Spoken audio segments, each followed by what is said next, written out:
Alors, la question de l'élection et du choix est intéressante, à tout point de vue, au niveau théologique, au niveau sociologique. Qui choisit qui? Est-ce que ce sont les femmes qui choisissent les hommes? Est-ce que ce sont les hommes qui choisissent les femmes? Alors nous avons l'exemple des spermatozoïdes qui se précipitent vers l'ovule, et il y en a un seul qui va pouvoir être sauvé, qui va pouvoir pénétrer, mais lui-même va être effectivement détruit ou avalé ou fondu. Enfin, c'est comme ça que ça se passe. Alors, j'ai développé plusieurs principes à ce sujet. Je vais les repasser passer en revue. Alors, premièrement, ce sont ceux qui sont en vue qui sont choisis. Ce sont ceux qui sont sur la scène qui sont choisis, et non pas les gens qui sont sur la scène qui vont choisir ceux qui sont dans la salle. Ça paraît une évidence d'un point de vue purement visuel. Si on n'est pas en vue, on n'est pas choisi. Et celui qui est dans l'ombre, on ne peut pas être choisi parce qu'on ne le voit pas, quasi, on le confond. Alors, effectivement, les hommes, dans ce sens-là, seraient plus choisis par les femmes. Mais en même temps, les femmes ont une certaine dimension visuelle.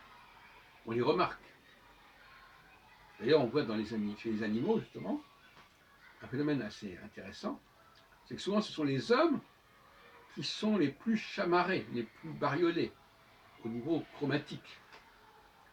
Beaucoup de mâles se repèrent comme cela.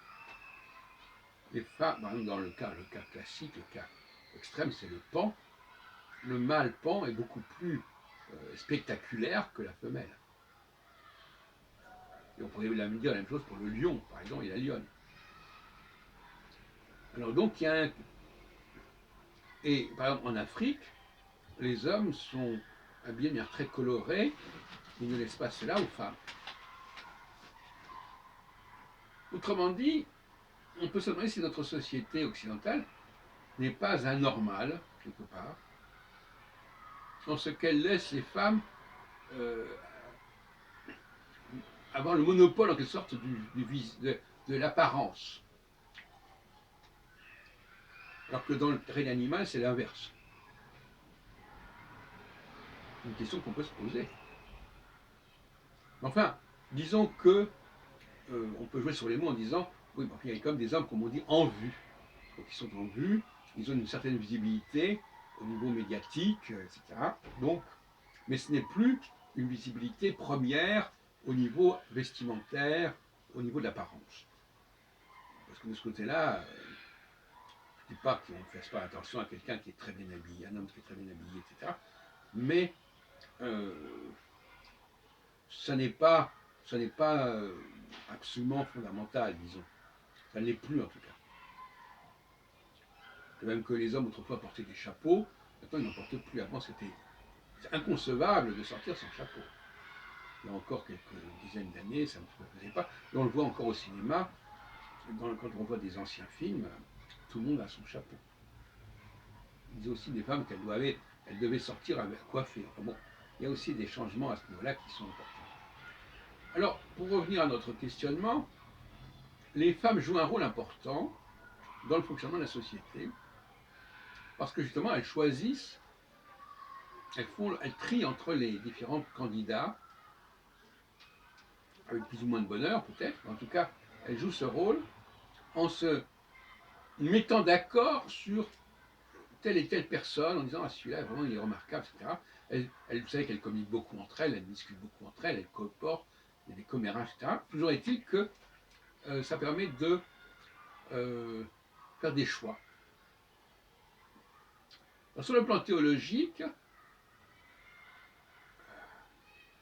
on a plus. Est-ce que c'est, par exemple, si on prend le cas des rapports entre Dieu, le Dieu d'Israël, Yahvé, et son peuple, qui est-ce qui a choisi qui?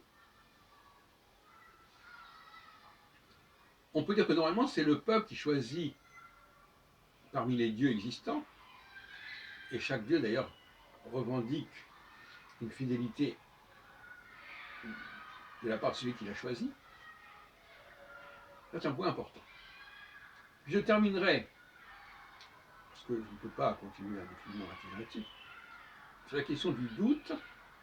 Les femmes aiment bien que l'homme les choisisse, mais il est probable que ce sont elles qui choisissent l'homme, mais l'homme va choisir parmi elles celle qu'il veut prendre. Donc c'est un système à double entrée. Les femmes vont vers. Les femmes, du moment qu'elles sont plurielles, elles vont désigner un homme, mais l'homme, lui, il va être amené à choisir parmi ces femmes qui tournent autour de lui celle qu'il préfère.